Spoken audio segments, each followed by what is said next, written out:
Most of us think about what will happen in the world or in our life in this binary way, right? This will happen or it won't happen, right? Like that's just like the natural way to do it. But really, the world is made up, it's a spectrum of possibility. And looking at things from a probabilistic, literal like percentage probability way changes your whole approach to decision making. The best decision makers in the world aren't smarter than you. They just have a better system. Anthony Vinci spent years building that system. First as a CIA field officer, then as an entrepreneur, and then as an investor at Bridgewater. My whole life had been about decision making. How do I help a president make a decision or a general make a decision? Or when I was in finance, how do we make a bit better decision about what to invest in? Or even me as a person, it's great, we've really been talking about it. How do you make big life decisions? Anthony Vinci's book is The Fourth Intelligence Revolution. His company is Veeo Technologies. Anthony says the cost of bad decisions are huge and they stay with you for life. This conversation will change the way you think about risk, calculated decision making, and what it actually takes to make your big swings. You know, one thing I learned in the period in my life when I was an investor, that it was that great investors have people around them that can tell them this is a bad idea and call out their weaknesses. And that can be hard. If you have ever talked yourself out of making the right life-changing decision because the risk felt too big, this episode is for you. Playing it safe is easy. Playing it safe is comfortable. But here's the problem. Playing it safe and playing by rules that were never meant for you will never take you to the next level. If you've got what it takes to hit the ball out of the park, the only thing holding you back is whether you're brave enough to take a big swing. I'm Kwame Christian, and this is Big Swings Only. Every week, we're telling you the stories of people who fought their fear, chased the life they actually wanted, and became who they had to become to get it. This show is built for people who are meant for more, because if you really want to get to the next level, you've got to do something big. So the question isn't whether or not you've got what it takes. The question is whether or not you're going to swing. You were built for more, and this show was built for you. Subscribe now. This episode is brought to you by Granola AI, Whatnot, and Shopify. If meetings are eating up your day, Granola AI is a total game changer. Get started at granola.ai/Kwame. To scale a passionate community and move inventory fast, search Whatnot. That's WHATNOT in the App Store, download it, and start selling right away. When you're ready to design, launch, and grow, your business runs on Shopify. Sign up for your free trial at shopify.com/Kwame. A good place for us to start is when you were becoming an intelligence officer, really hammering home the boundaries and barriers that made that maybe seem very difficult off into the future or unrealistic at that time, and what you had to do to get through that. Look, I studied philosophy as an undergrad, so I knew how to do nothing. I knew how to sort of think and read and write and argue. And so, of course, I ended up in the tech industry because, like, why not? I actually ended up in tech because another philosophy grad I knew worked at this tech company, and he got me in. So I knew nothing. And then 9/11 happened. And, you know, like a lot of guys of my generation sort of looked at that and said, it's my turn. It's my turn to serve. And I wanted to do that. My dad was a Marine in Vietnam. My brother was a Marine. And I said, it's my turn. I'm going to go out and do this. And I thought about joining the military, but I kind of knew that's not the highest and best use of me. And I had this notion. I'm like, I want to be an intelligence officer.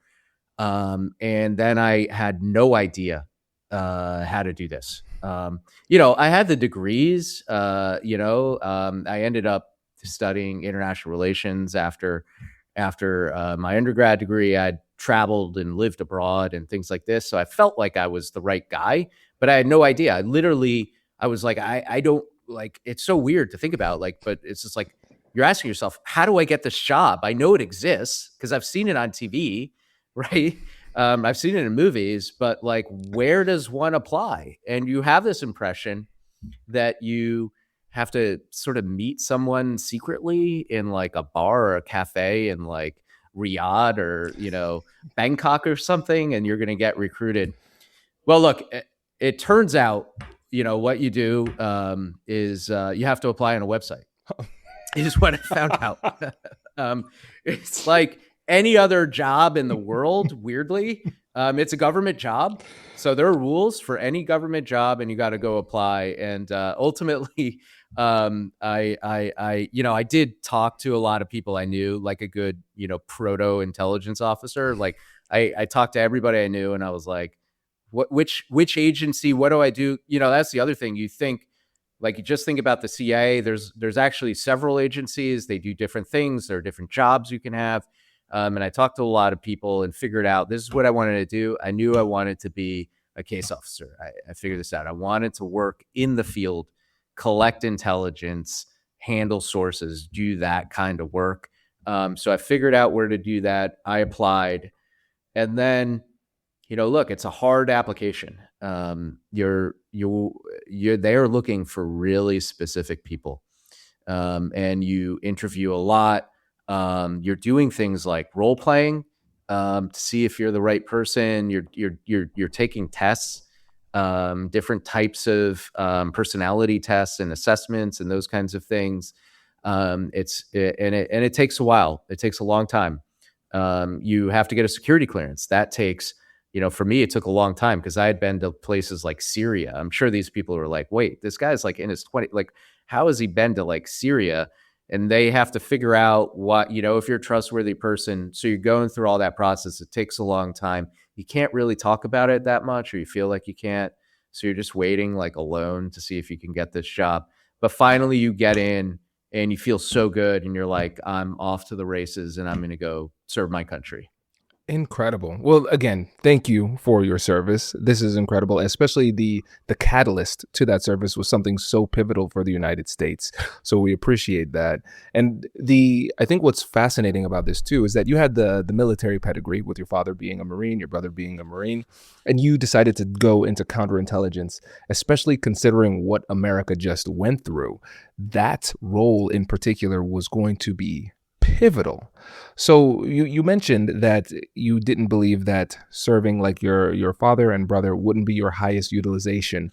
What was it in particular that drew you to that? What were the things that you envisioned yourself doing out in the field before you got into the field?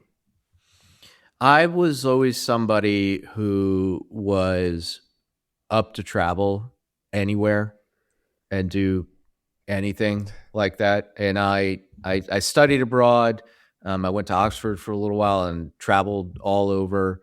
I did field work in Africa, and I was going to places like Sudan, like Liberia, places where, like your average kind of American isn't just showing up, right? And like, even to get into Sudan at that time was hard, because there's a civil war.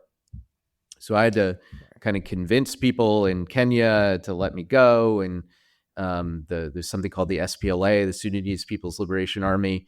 And I was like, no, I'm doing research, let me in. And, and then you're taking like a shady, kind of like, it's not even an airline. It's like a guy with a plane to like get into the middle of the desert in South Sudan. I knew that I could do that stuff, and not only knew, like, I thrived on it. That's what I wanted to do, with my life. And I loved it. I loved the risk and the adventure, and I loved meeting people. And so to me, that's what I envisioned in intelligence. And for that world of intelligence, that's kind of is how it is. It's actually more structured than what I was doing. It's just not as cowboyish as you imagine.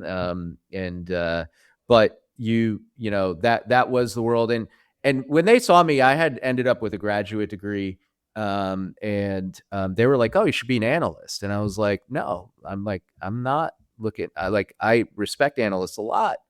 But I'm a guy, I want to be out in the field, and that's who I envisioned myself being. And that's what I made happen. Amazing. That's incredible. And there are two words that really stood out to me. You said risk and adventure. And Anthony, I would be remiss if I didn't ask you for a story from the field. And of course, respecting confidentiality, I know there's certain things you cannot say, but are there any stories that come to mind that really are emblematic of the risk and adventure you were seeking? Look, you learn this thing when you're in intelligence, which is taking calculated risks, right? They like actually think about and teach you how to think about risk, right? You can't just be a cowboy and do crazy things. First of all, it's dangerous, right, for you, but it's dangerous for the mission. You're not going to be able to carry out missions if you're doing dumb things. And so you start to look at risk as this as something that you can calculate. You can look and you can weigh pros and cons of what you're doing, how much you can control the situation. And so, without getting into like a hyper specific situation, I could give you an idea of what you're doing. I talk a bit in my book about this, which is, look, when I was in Iraq, you can go, you're trying to save lives. Like that's how you think about your life and your job. And you're like, look, there are terrorists, there are insurgents, they're trying to blow up American citizens, they're trying to blow up Iraqi citizens for that matter. And I'm trying to collect information to ensure that they don't do that. And you can't just sit behind the wall in a base and do that. You have to get out there, even though it's dangerous, right? And you have to take that calculated risk of, okay, look, I know there's a danger. I'm not a soldier. I'm not with a platoon full of guys who all have machine guns and grenade launchers and, helicopter support. I'm like a guy and I got a truck and maybe I have an interpreter and maybe I have one security guy with me, right? So we're a small team, but you gotta think to yourself, I gotta take that risk. How do I mitigate that risk? So maybe, I don't broadcast to the world that I'm an American intelligence officer. And I try to keep a low profile. Maybe I sort of dress in a way that doesn't highlight who I am. I can look a little bit Middle Easternish if I throw on some aviator sunglasses and, some certain clothing. How do I kind of mitigate that risk to make sure that I'm not looking too out of place, that we're not doing anything alerting? That's the way you kind of run an operation in a place like that. And there's a lot of planning. You're thinking up front, like, look, how do I plan this through? Where am I going to be? Where am I going to drive? What do I do if this goes wrong? What do I have to do if there's a problem? What do I do if I'm attacked? You're thinking about all of those things as you're driving around the place like Baghdad in the middle of a war zone, right? And how do you handle that? And you're thinking about that when you're handling a source. You're meeting a source. Look, they live in this area. They have information that's important. We need to meet with them to save lives. I'm thinking about that guy's security too. I don't want this guy to get hurt. He's got a family too, by the way, and he's important for all of our security because he has the information. He has, access to information. Maybe he knows where the next terrorist attack is. So I'm thinking about that guy's security while I'm driving around and I'm working with him and meeting him. And that's what that life is like, man. And you're out there and you're young and you're dumb, right? And like, so you feel invincible. But you're also probably, look, they're selecting for people for whom calculated risk is okay. And you want to be a little afraid. I rock climb now. I took up, it's like you stop doing one risk, you start doing another. I took up rock climbing later in life. Rock climbing, you look at it, you're like, that's scary. I'm a little afraid of heights. I feel nervous. But I trust the equipment and I trust what I'm doing. It's the same thing there. You want to feel a little afraid because that reminds you to be careful. That's what fear is all about. And that's what I'm doing when I'm out in the field like that. Be a little bit afraid, but calculate that risk and just live with it. There's so much that we can pull from this.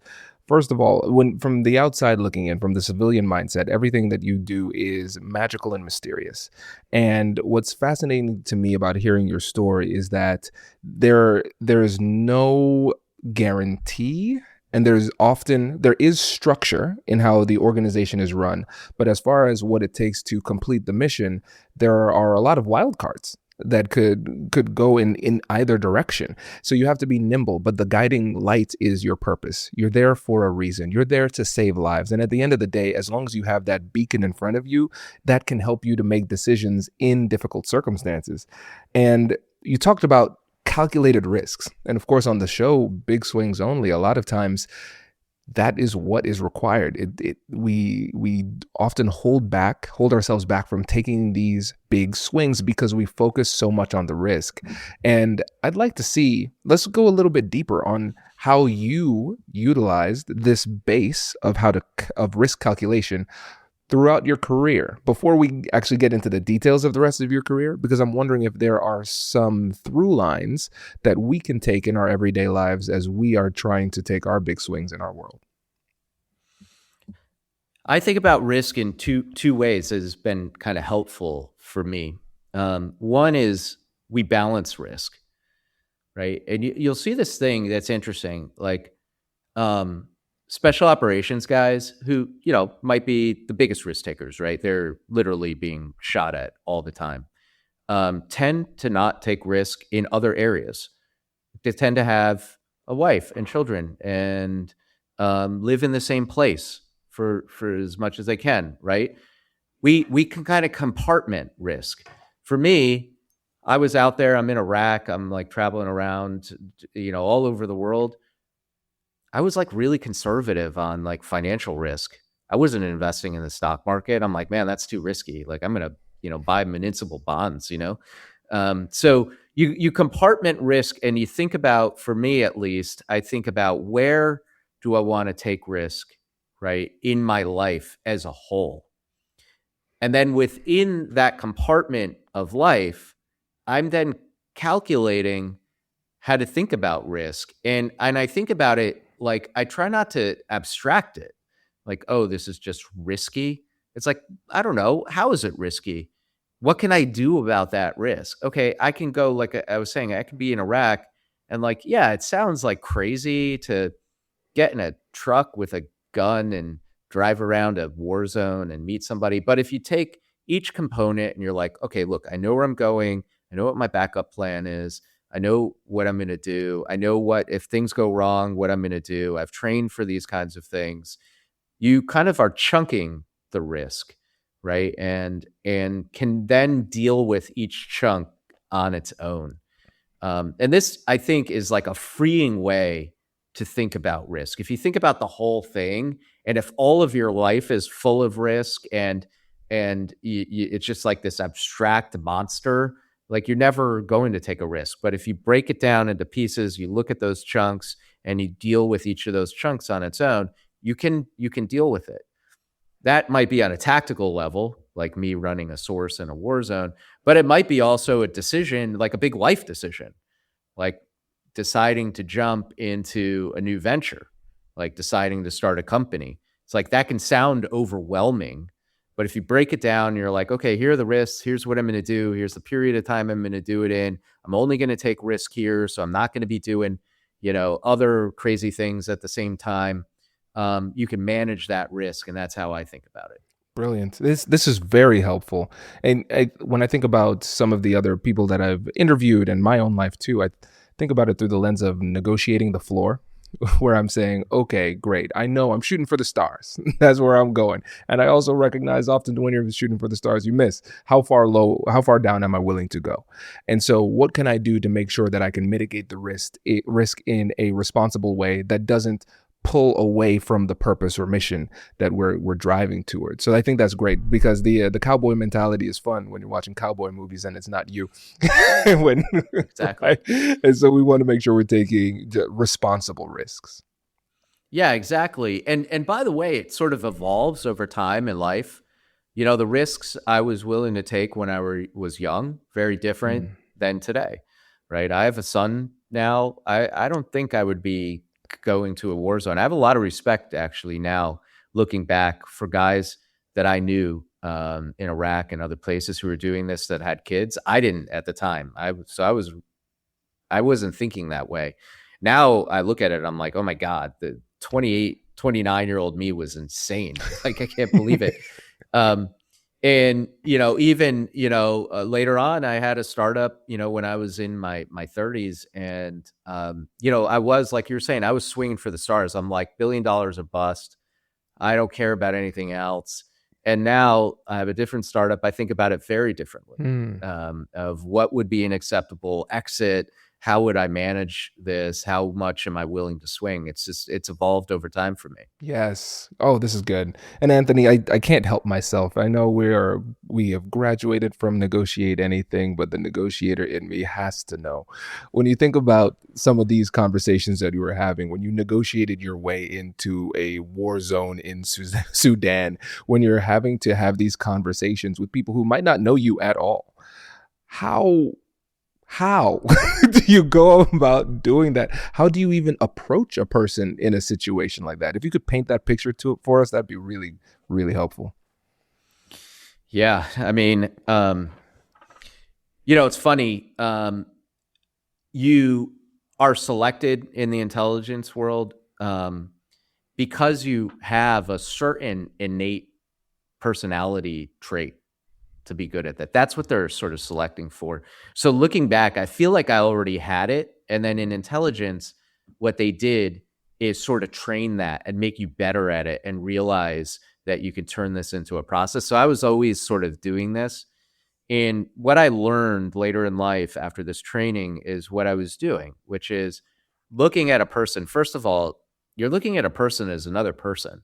It's so easy to like look at people and just be like, this is a nameless, faceless person, especially in a foreign country. You're like, oh, this guy is like, totally different. It's so easy to just not even imagine. Well, this guy's got a family at home. He's like a real person. I just sort of innately was able to do that. I've just always seen people as people. And once you're sort of seeing a person as a person, you're like, okay, now, like, okay, this person, he's like me and he's got motivations and he wants certain things and he wants to be recognized and so forth. And that's really you're in. And once you're sort of there, once you're like now talking to another human being, like as another human being, you can really connect. And that's when you can kind of get into it's just like, hey man, I don't know. I'm here. Look, I'm 24 years old and I'm in Sudan and I'm here to learn about your country and learn about what you're doing. And I'm rating papers on, I'm doing whatever. Hey, I'm in Iraq. I'm an intelligence officer. Yeah. Look, we grew up really differently. I get it. And but I don't know. Like, I have a dad. My dad went to war. Like, you had a dad. Your dad went to war in Iraq. There was an Iran-Iraq war. Like, we have some similarities. Let's connect on that. Let me understand what your motivations are. Hey, look, you just want your country to be safer. I want my country to be safer. We're better if we do this together. So now we're connecting. And once you start to do that, then you can kind of get into, what do you want on it? Now, look, I'll admit, when you're an intelligence officer, you're manipulating people, like just blatantly. You're manipulating people because you want them to do something for you and your country. That's why you're doing it.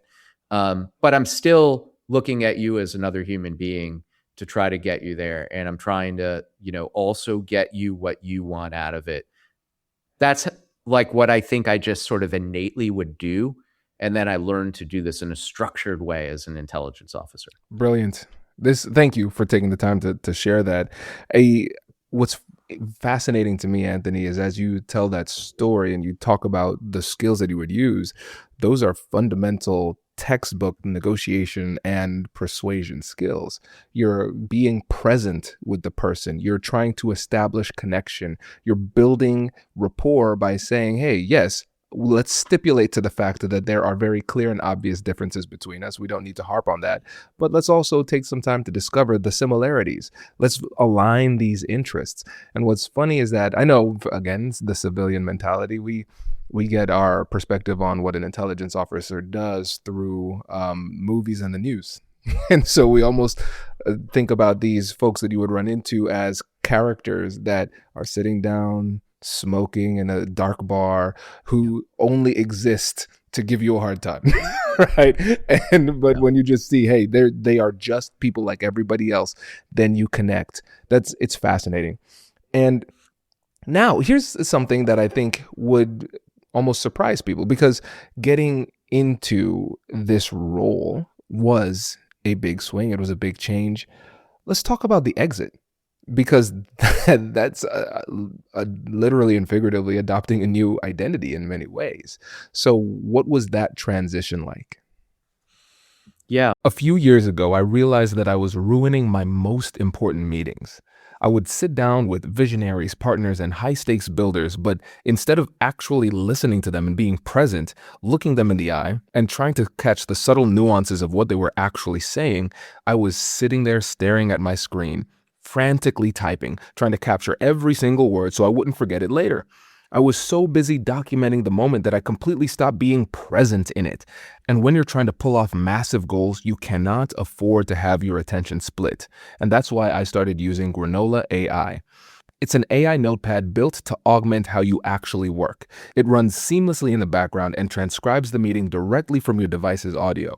There's no automated user joining the call or distracting your clients. It just handles the heavy lifting of capturing the dialogue so you can finally lean in, listen deeply, and steer the conversation. So all you need to do during the meeting is just jot down a few of the bullet points that matter to you. But the moment the meeting ends, Granola AI blends your personal insights with the transcription to give you a sharp, highly structured summary of your action items. It keeps your mind entirely free to focus on the big picture.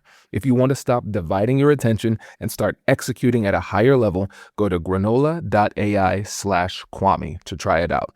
That's granola.ai/Kwame.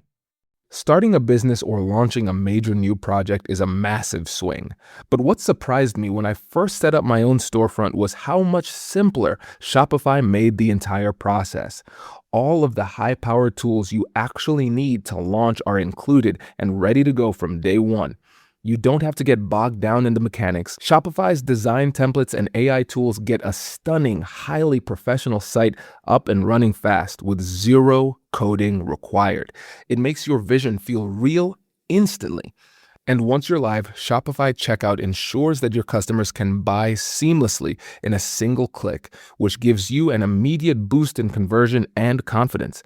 And if you ever hit a roadblock or need to troubleshoot, Shopify's built-in AI assistant, named Sidekick, is right there to give you the answers and ideas you didn't even know that you needed. If you have been waiting to execute on your idea, head over to shopify.com/Kwame right now. All you need is the idea. Shopify handles the rest. Start your free trial at shopify.com/Kwame. That's shopify.com/Kwame. You you do these kinds of jobs, and it's more than a job. It feels like a vocation. It feels like, I don't know. I imagine it's what it must feel like when you sign up to become a priest or something, where you just feel like this is sort of who I am now.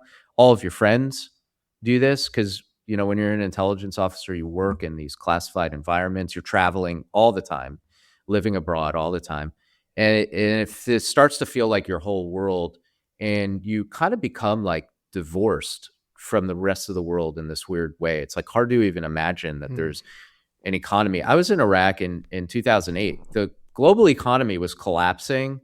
I barely knew about it. Like I was just there. I was in my own world. My again, I wasn't taking risk. I didn't even have money in the stock market. It didn't affect me whatsoever.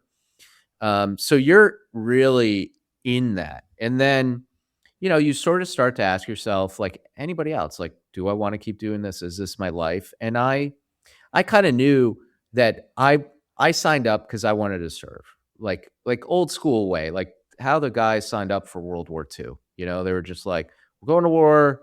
There's this guy Hitler. We don't like him. I'm going to sign up. I'm not necessarily joining the army forever. I just want to go and serve. And that's how I thought about it. And once I did that, I sort of said, I feel good about this. And then, some life stuff happened for me at that time. My mother got sick. She eventually passed away. I got married. And your life starts changing, and those types of jobs are hard for that. So these things were kind of converging of what do I want to do with the rest of my time in my life and what's going on in my life. And I sort of made this decision that it was time to leave. It was time to kind of move on. Um, and that's hard because now it's like how to do this thing, be an intelligence officer, which has little relationship to the rest of the world. There's not like it's not like you're a sales guy at one company and you just you leave and you become a sales guy at another company. You're like there's no job on the market that says case officer. Um, please apply. There's a couple of things where people do that sort of thing. Um, and so I really thought to myself, what do I want to do? And like, what is it about me that I think is special? How can I, frankly, earn some money? I have a family now. How can I earn some money? What will interest me? Because, remember, and you'll see this in a lot of intelligence. So we're risk-taking people. Just kind of working in a cubicle is not going to cut it. I realized like at some level I was an entrepreneur. Hmm. That I could take these skills, I could take this mindset, I could take this approach to life, and apply it in something and start things and be an entrepreneur. So that's what I decided I wanted to do. And then you just got to jump, and like, I didn't have, like, looking back, I'm surprised. I didn't have as much of a plan as maybe I should have. But I knew I had to jump. And so I left, and I knew generally that I wanted to start a company. And I knew some folks who I could talk to about that. And I left government. I moved back to the US, and was just like, all right, I'm going to start a company. And like literally I was like literally like reading, like, how does one set up an LLC, and like, how does sales work, and like learned how to do this on the spot. There's so much about this story. I love Anthony. This is great. And I appreciate your vulnerability too, talking about how your life developed, and condolences for the passing of your mother, of course. As you started this entrepreneurial journey, it's thinking about where you are currently.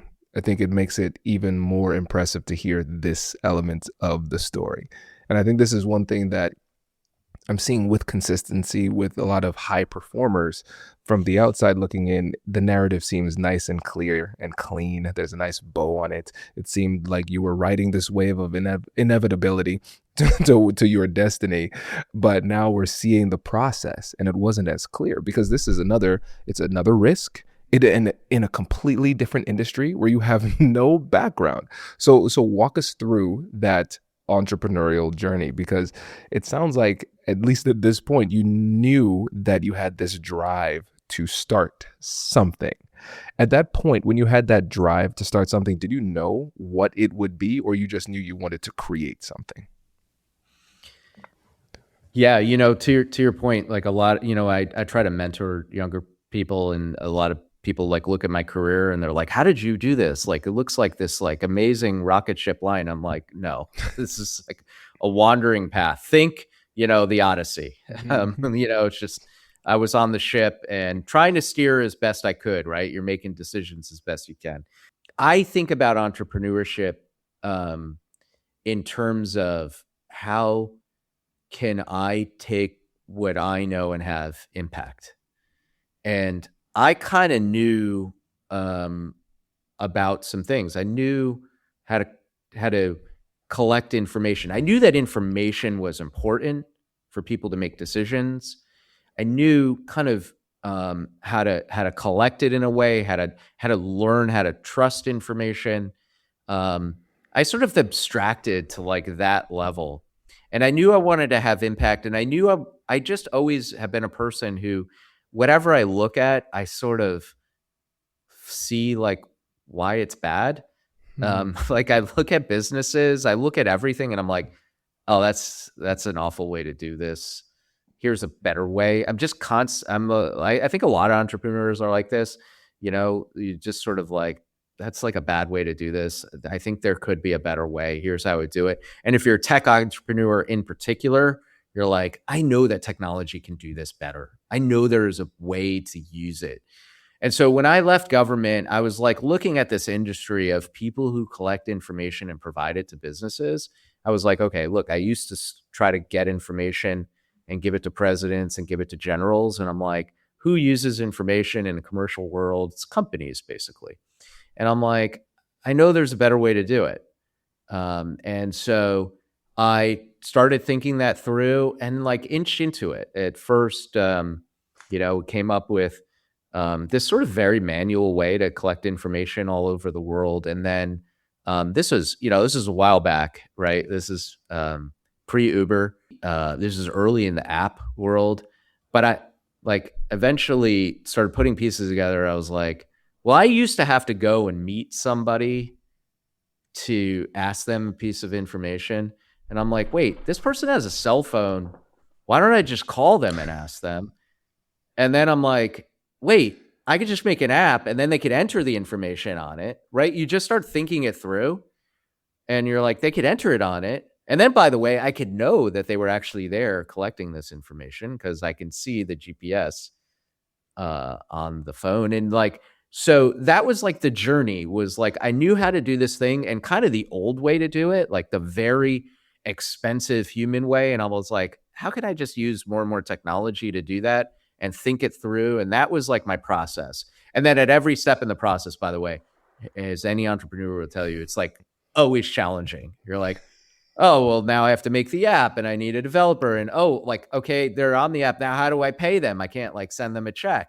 So I have to figure out how to pay people. And then I had to figure out how to imagine this. I had to tell investors, like, I'm like, yeah, we have thousands of people all over the world who can collect information. They're like full-time employees. I thought you were a startup. And you're like, no. Like, we just pay them to collect one piece of information. Remember, this before Uber, like people didn't know about gig work yet.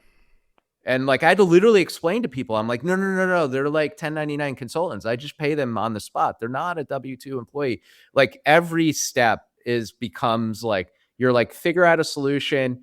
And then there's a massive problem and you have to figure out the solution to that problem. And then so on and so on. But eventually you get it to work. That's what I thrive in. That's like where that was what was intellectually interesting to me. That's where the risk came in for me. That's where like the problem solving came in for me. So it's a lot like that world of being an intelligence officer, but now it's doing it as an entrepreneur. It's perpetual problem solving. And what you were able to do is find people who have a problem. You solve the problem. You get paid to solve the problem. That's a business. And I love the fact that you talked about the difficulty too, because you are incredibly accomplished. You were a counterintelligence agent, and the challenges in business are different and unique, and they never end. I think that's one of the most interesting things, because with school, we say, all right, I graduate, then school is done. With business, you graduate into hopefully better problems, but still problems. It's like the Hydra. You cut off one head and two more pop up. And that it's required, the resilience that's required is something that is very hard to appreciate unless you've actually been in it. And so can you talk about that element of the journey and the type of resilience that was necessary back when you were out in the field versus the type of resilience that's necessary now for you as an entrepreneur? Resilience is a great word to use, right? Because it's not about luck. It's not about constitution or power. It's about being able to kind of take the hit and then come back from it, right? And when you're out in the field, things are not always going to go right. That's like the first thing you learn, right? Is that you have to be able to kind of bounce back. Whatever it is that happens, you have to figure out how to respond, how to be resilient to these kinds of issues. That might be in training. That might be in real life. And it's the same thing in a business, right? Like nobody has the true rocket ship. I don't know. Maybe, I don't know. Zuckerberg seemed to get pretty lucky. But like, he did pretty well. He did all right. But I look at these guys, like Elon Musk is a great example. Like he looks like the rocket ship, right? And then you dig in and like, I mean, man, this guy is like almost had his company taken away from him like multiple times, and you just have to bounce back. And when you're an entrepreneur, that's really how it is. And there's just always a problem. There's always failures that happen, and you just have to figure out how to come back from that. And, I think that is both like an innate um, personality trait and skill, but also something you train at over time. That every time it happens, you just get better and better at like bouncing back. And eventually, I don't know, maybe it's like being calloused. Eventually, you get to this point. I feel like I'm at this point now where I'm just so used to it. I used to have this boss, who was very, very successful, billionaire successful, and you'd be like, I would hear people talk to him and be like, Steve, you've been so successful. Like, how have you done this? And he's like, let me tell you about all the times where where I messed up, where I did so bad. I just look at my life like that now. I'm like, let me tell you about every time that has gone wrong. That the trick, if it is a trick, is that I didn't care that it went wrong. I just kind of stuck to it and I kept going and eventually figured out a solution and then was able to keep going. And that's really what it is about it. It's just like ignoring the pain. Yes. You know what's funny thinking about that part? Because I tell my friends all the time. I remember when I was getting into entrepreneurship, I noticed the callous nature of very high performers, folks who are high up in politics, business, law, whatever it is. And I say, man, I never want to be like that. And then I say, oh, so they had to be like this. They probably weren't like this at the very beginning. And then the type of resilience was just kind of beat into them.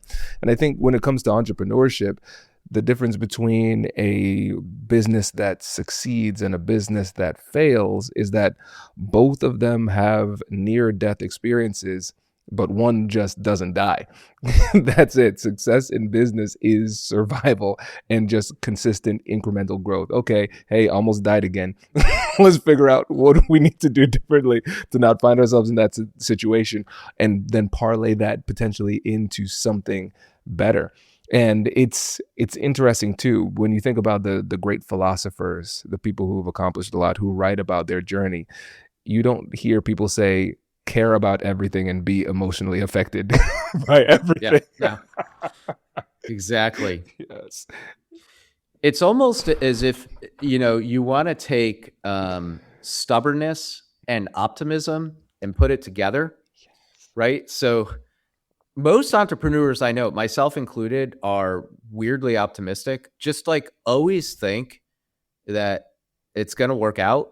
Like, hey, I know I'm going to figure this out, right? And then just sort of stubbornly keep doing it. And when you put those two things together, you end up resilient. Yes, that is a great way to describe it. Great way to describe it. And I think sometimes it comes with a blessing and a curse. Because like you said, you have to learn how to compartmentalize the risk. I'm recognized with that element of myself. I have to compartmentalize the stubbornness and optimism, because sometimes I have to say, Kwame, you got to quit. It doesn't happen in business. I'll tell a story. It's so stupid. But one time I was in Italy and I had this key card to get into my Airbnb on my keychain. And I remember they gave me, it had the metal loop. And I said, this loop's kind of loose, but never in my life has a key fallen off the keychain for me. Not for Kwame Christian, except that time. And so I remember I was in Monopoli, Italy. And so it's a small coastal city. And I said to myself, I dropped this key somewhere in these winding streets of Italy, and I know I can find this. So Anthony, here I am. I've had a couple Aperol spritzes.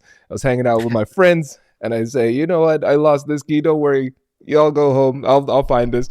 I walked these streets for 3 hours, and every turn I took, you know what I said to myself? I said, I know I'm getting close. I know I'm getting close. And so it's really important. It's so fascinating to see how the same kinds of mentalities and skills can be very, very, very, very beneficial in one area, but you have to learn how to turn that off. And then for me also, in a more serious sense, when it comes to the way that I lead, just the way that I navigate my life, I'm compassionate, empathetic. That's what I want to be.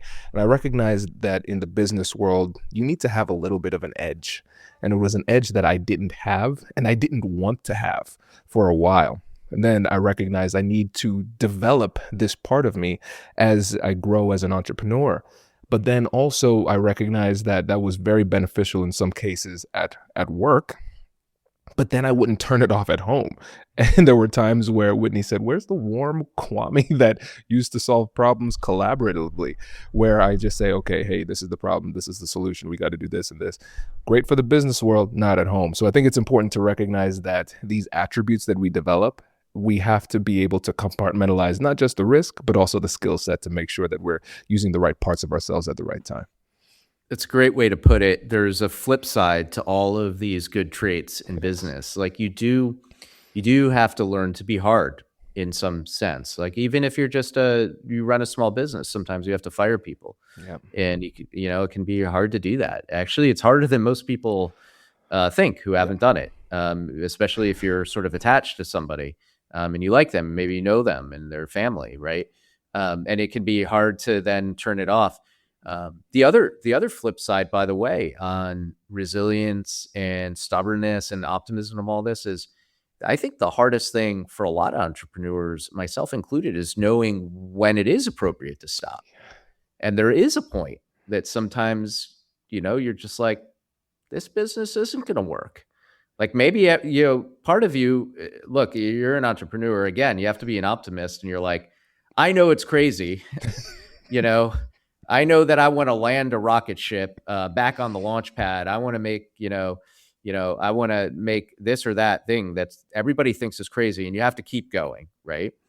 But at a certain point, you have to sort of maybe listen and realize, hey, maybe this is the time to stop. And it can be really hard to calculate that, really hard to know. And you have to have trustworthy people in your life who can kind of say, no, no, no, this like is the time. And like you really do need to think about it. And you need to have the ability to go deep inside and really think that through and be true to yourself and like face facts. And that's actually weirdly harder for most entrepreneurs to do. Yes. I mean, our pride is wrapped up in this because we don't Yeah. want to be a failure, but there's a difference between experiencing loss and being a loser. Right? Those are two very, very different things. And especially a lot of times when you're on this entrepreneurial journey, it becomes part of your identity. And so you say, wait, if I give up, am I losing a part of myself? It's yes and no to a certain extent. And you're right. Sometimes the best people to have around you are the people who have the capacity to help you to push forward and stay strong and resilient when you should be, but also can give you permission almost to pull the plug. And I remember with my first company, I had the brilliant idea. I said, you know what? I'm doing a law degree. I'm doing a master of public policy. I've got all these leadership positions, and I'm going to do all of this still within 3 years. This is the perfect time to start a business. And I started this business, and it was, as you can assume, it did not go very well. And I remember I have a cousin, very competitive, very driven, D1 athlete, and is in finance now. And he said, "Hey, Kwame, it's not quitting if it's the right decision." Yeah. If you look at how modern brands are built, the old playbook of uploading a flat photo to a static website and hoping for the best is dying. The future belongs to the builders who understand human connection. And right now, there is one platform that is completely rewriting the rules of commerce, and that is Whatnot. Whatnot is the largest dedicated live shopping platform in the country. It covers everything from luxury fashion and beauty to electronics and collectibles. And what makes it brilliant is the sheer velocity of the business model. Sellers on Whatnot are moving more inventory in a single live show than most traditional online storefronts move in an entire month, simply because they are leveraging live connection and community. Buyers are spending over an hour a day in the app, engaging with passionate professionals to discover unbeatable deals and shop name brands without the retail prices. And this isn't just a casual digital storefront. It is a massive wealth builder. The number of sellers making over $1 million a year on Whatnot has literally doubled. It provides a real thriving path for anyone looking to scale an audience and turn what they love into a high-growth business. If you are serious about taking a big swing with your brand, Whatnot is the vehicle that that can get you there. Search Whatnot, WHATNOT, on the App Store, download it, and you can start selling right away. It's big. That's actually, I'm going to take that with me. That is the right way to look at it. Yeah. It helped me to recognize that I can still maintain my status, dignity, and self-respect, even though I'm making this hard decision. So I'm curious, Anthony, for you in your life, you've talked about a lot of the folks who inspired you, your brother and your father, but there are other people that have helped you along the way. Who are those people in your life that have helped you, especially when it got tough? Well, look, I'll, when I did this business after government, and then I was sort of, I guess, missed the mission. I ended up back in government, and then back out of government, and ended up in finance. And then I'm in this private equity firm as an investor. I was a managing director at this firm, and I had gotten divorced, and met somebody new, and I'm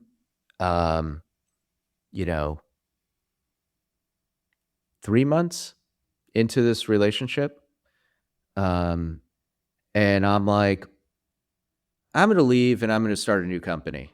I know I'm making a lot of money. I'm a private equity, big shot private equity guy, but I'm going to go earn nothing. And just really roll the dice. By the way, I'm approaching 50. And I have a son that I have to take care of. And all the stuff, all the life stuff, the mortgage and the alimony and the private school, like life, right, is like piled up as it does. And I had met this woman, who's, by the way, is my now wife. And 3 months into the relationship, like barely know each other. I mean, we kind of knew, I think, at the time. And she's like, basically like, fuck yeah, do it. Like, she was all in. Like, can you imagine, like, you're dating somebody, like, how well can you know somebody 3 months in? Like, barely. And who's looking and is like, hey, you sold me this bill of goods. Like, you're, a guy with like a great job and the suits and all the stuff. And then like, no, I'm gonna leave that. And like, I'm not gonna have any, I'm not gonna be able to take you out to 11 Madison Park for dinner every night anymore. And she was just all in, and that was life changing. That was that's a big reason why we're married. That somebody could look at me and know what would make me happy, that I wasn't happy doing that other job. It's not that I was sad. Look, I learned great things. I worked for a great person. I worked with great people, but I knew that I had sort of reached this point where I wasn't learning, where I just didn't see the growth happening, where I wasn't having the impact in life that I wanted to have. It's that same entrepreneurial spirit. It's the same thing I felt when I was leaving government. And I was like, I know I need to do this. I know this is like the time in my life I need to take this shot. I know all the pieces have sort of lined up in the world. And she could see that, and she could see that I needed that support at that moment.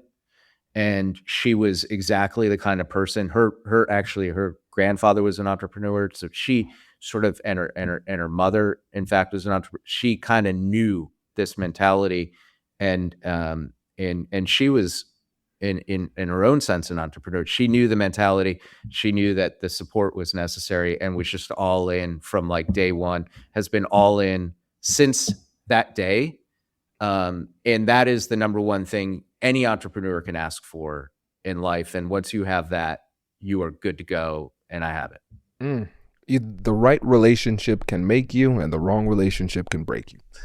I mean, when it comes down to it, these stories of success, I feel so many times we've focus on the individual to the detriment of the fact that you cannot succeed without a tribe. And the partner you choose is going to be fundamental to our success. And I mean, think about the way that you describe this. We have somebody who is supporting you, who's with you, who understands. That's such a big part of it too, especially with entrepreneurship. One of the challenges is that you become quite unrelatable to many people. Yeah, the challenges you have are so different. The perspectives you have are so different. And so if you can have somebody who actually can understand you as you go on this journey, it is underappreciated just how rare that is. And somebody who can check you when you're off base too. It's very, very important. And when you think about the greater tribe that you've created, who do you think are some of the folks that when the person who's listening, when they need to think about the types of people that they need around them, what are the types of people that they need to keep around them? And what are the types of folks that you actually need to avoid? One thing I learned in the period in my life when I was an investor, that it was that great investors have people around them that can tell them this is a bad idea, and call out their weaknesses. And that could be hard, right? I mean, I was at Bridgewater Associates. I work for Ray Dalio. I think he's one of the people in the world who kind of figured this out. His whole sort of mentality around this organization in his life is that you need to be able to do that. I worked at a private equity fund, and the CEO had the same view. And I really have taken that with me. I think I had that sort of innately. I kind of knew that at some level before this, but it really crystallized. And so those are the people that I like to have around, and you need to be able to frankly reduce your ego as much as possible. You need to be confident, obviously. Like to be an entrepreneur, you got to be confident. But like you got to just believe in yourself. But like you need to be able to have people and know people who are willing to call the BS and what you're saying and be like, this is a bad idea. So the more of those people that I can collect, the better. And people I can trust, who I can be like, what do you really think of this? Like, don't tell me, like, tell me what you really think. Is this a good idea or not? Because you can't tell yourself, you're so close to these things. So I try to, I've tried to have those people. I've tried to collect people around me who I can just talk to about whatever, and who can understand the humanness of like what I'm doing and have been in it themselves. Like that so helps you when you're in the thick of like starting a business. At the same time, like, look, I try to minimize the kind of negativity, around like some people for whatever reason. Look, sometimes it's innate, sometimes it's their history, but kind of look at the world and have given up on it. Or just kind of are always so pessimistic, like, no, you can't change this, can't do that. I find those kinds of people to be counterproductive for what I want to do. I'm trying to have impact. I'm trying to make things happen. I'm trying to solve hard problems, and being around that drains you in a way. And I don't want that drain to happen. I want to help them. Sometimes I feel for them. Like sometimes, especially if it's because of somebody's history and so forth, you can feel for them, and I can feel that empathy, and I still want to help them maybe, but I don't want them to be draining from me. It's not to say I need everybody like tail at the wind, like, slapping my back every time, but like I would rather have positive people, and again, but positive people who are able to call me out when necessary and help me, move forward. Amazing. It is very, very difficult for a person to outperform their circle of influence. And we have to be mindful of the people that we have around you, because again, even just thinking about it energetically, we don't think about the cost of negativity as often as we should. We all wake up with a certain power bar, a certain amount of energy. And then sometimes you reflect back and you say, I have spent the majority of my energy managing the emotionality of a toxic person. What am I doing? That's not my purpose, but it has become central to my existence. And that's not great. right? So that's Yep. something important to recognize. And kind of coming full circle here, Anthony, because when we think about what you said at the beginning, when you were in the field, you're focused on the mission and you have a very clear purpose, and that purpose was saving lives. I know the listeners are going to be really curious to know what you're doing now, because when you see the trajectory and you see the journey that you've been on, you've acquired so much knowledge, so much experience, and so much expertise. What is really motivating you now when you think about your purpose? I I keep my life really tight. This is one of the great things about aging and getting married and having a child. Like a lot of entrepreneurs, when you're young, you're just like, no, I just want to be all focused on my thing. Actually, if anything, being married and having a child focuses you more than anything in the world. I think it makes you perform better. Yeah. And so in my life, there's basically my wife, my son, and then my work. That's it. That's every, yeah, I do it, I work out, I do some other things, but like when I think about what is important, what am I focused on? It's those two people and this one thing. And for me, my work has been about kind of two things recently. One was I wrote this book. And I wrote it before I launched this company, and the book was about, I was this intelligence officer for a long time, and I noticed this thing that was happening, which was that people didn't really know what was going on in intelligence, and they didn't know how it was affecting their life, and I kind of saw how it was affecting everybody's lives, and I was like, I want to get out and tell the story, because I see what's happening in society, in the world, and I'm like, people have to understand you can't just look at intelligence and think James Bond and Jason Bourne. Like that's not really what's going on. And actually this stuff's affecting all of our lives. I looked at what happened in the elections in 2016 with Russia. I look at what's happening every time you turn on the news. There's some hack of, your insurance information, your health information, your banking information. I'm like, TikTok is happening. And I'm like, this is affecting my family. It's affecting my son. It's affecting my friends. So I wanted to tell that story. And I wrote this book called The Fourth Intelligence Revolution about what was going on in intelligence and what was going to happen and how it was going to affect all of us and what we can do about it. So that was really just like personally important to me. Look, is it great to sell books? Yes. But like I don't think of myself as like a professional author. That's not how I'm trying to support myself and do it. I just wanted this book to be out there so people could learn from what I had seen, and learn how intelligence affected them. So that's one thing. And that was like a personal passion project for me. And if listeners want to check it out, it's The Fourth Intelligence Revolution, the future of espionage and the battle to save America. And I think it will show you what's happening. You'll learn, by the way, like what all this stuff really means when I say I had a security clearance, or when I say I was a case officer, or when I say that AI is going to be used for information operations against you. Like, what does that really mean? The other thing was this company.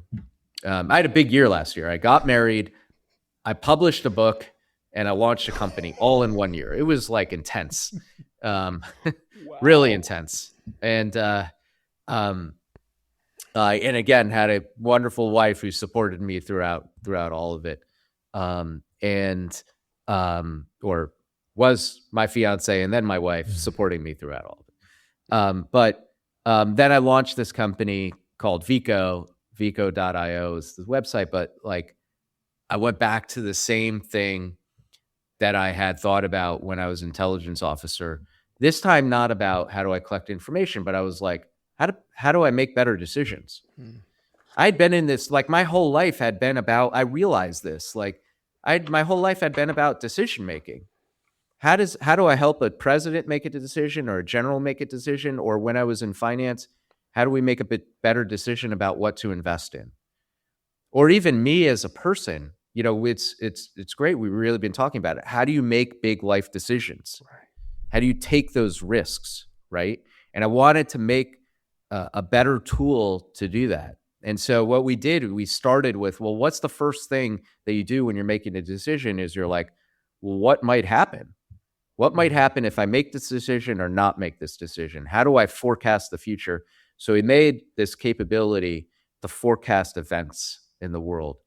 And, literally like, what's the probability of the Strait of Hormuz reopening? Or what's the probability of this war in Iran ending? What's the probability of the Democrats taking back the House? What's the probability of inflation being 4%? These is the kind of information that if you're in a business, you need to make a decision. Or if you're a person, right? 4% inflation matters if you're like deciding on what job to take or what interest rate you're going to get when you want to buy a house, right? And so we made that and then really started to think, how can we think about forecasts as a tool and a building block to decision making? And then what do you need to make decisions? So we started really diving deep into that. And that's really what this capability does, is you can forecast the future, but you can run scenarios. This is how we all make decisions. It's not just, what's the probability of 4% inflation, but what if the war in Iran ends tomorrow? Or what if it goes on for 9 more months? Then what's the probability, right? And that's how you really make decisions. Or if this happens, then what happens? Think about that when you're making a decision, right? You're like, okay, what if I do this? Then what will happen? Or how do I evaluate my courses of action? Like, if I do this or that, maybe you have a few possible courses of action. How do I compare them?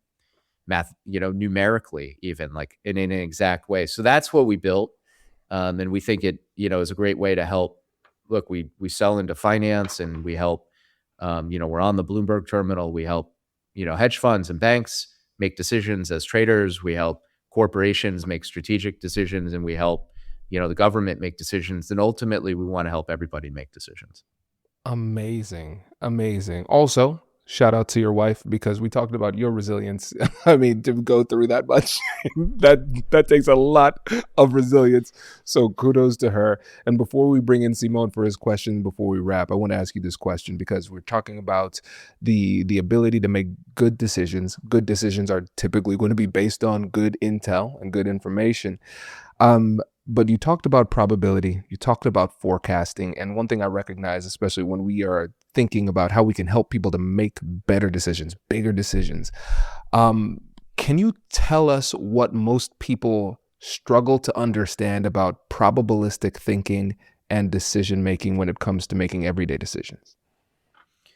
Most of us think about what will happen in the world or in our life in this binary way, right? This will happen or it won't happen, right? Like that's just like the natural way to do it. But really, the world is made up, it's a spectrum of possibility, right?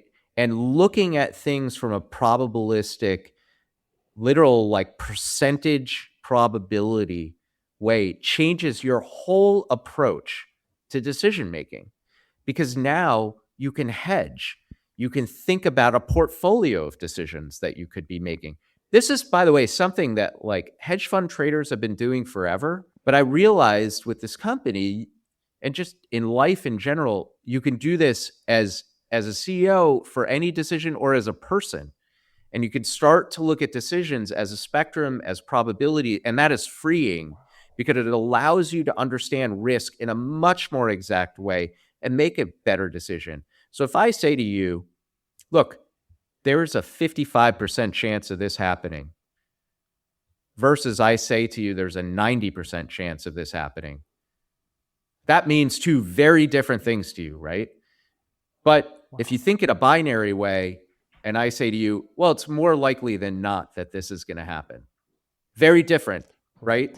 Right. Very different. Or look at it this way. I say to you, I'm like, yeah, it's most likely not going to happen. Or I say to you, yeah, look, last week it was a 5% chance.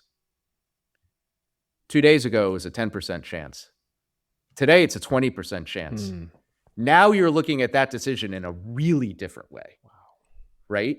It's still most likely not going to happen, but now you're looking at a trend and you're like, oh, wow, I need to think about this, right? And when you start to think about decisions in these kinds of ways and use that tool, probabilistic, measurable thinking, and you just innately will make better decisions.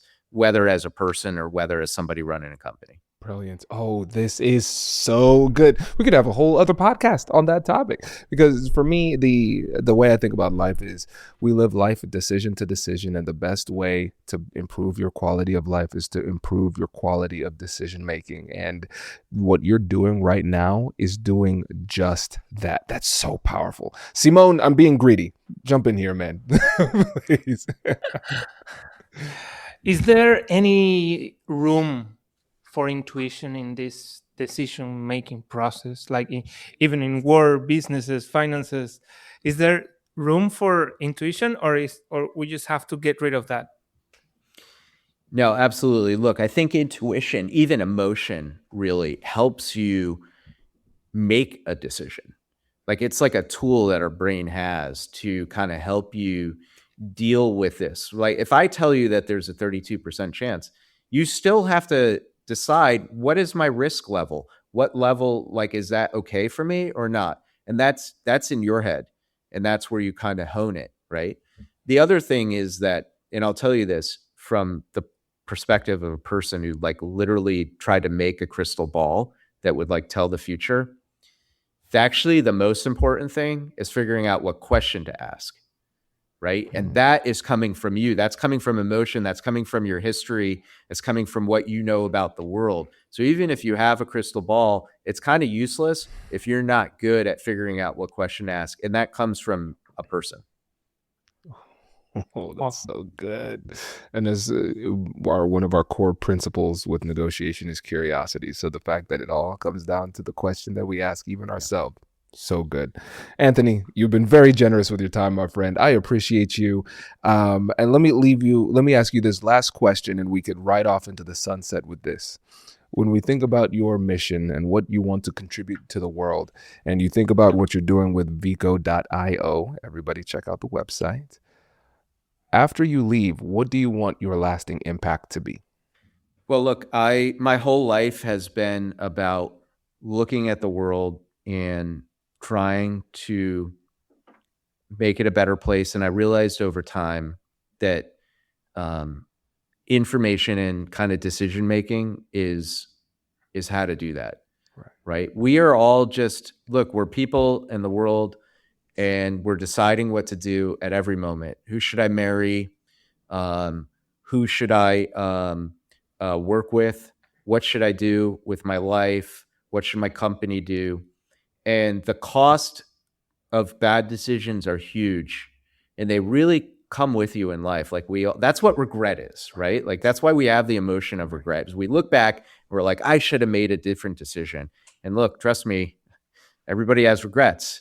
And sometimes it's a big regret for a person or for a company, and what could have been different, right? And I don't know. I guess like at some level, like my whole life's just sort of been about that. It's been about, as an intelligence officer, as an entrepreneur working in this space, as an investor, as just like a human. And so, if I could leave the world where at maybe a business level, I've helped people do this better, and at a personal level, that people around me, my son in particular, is looking at the world and trying to do this better and making better decisions for himself, I'll feel pretty satisfied. Oh, so good. Anthony, thank you so much for joining us. Really appreciate it. Thanks so much for having me.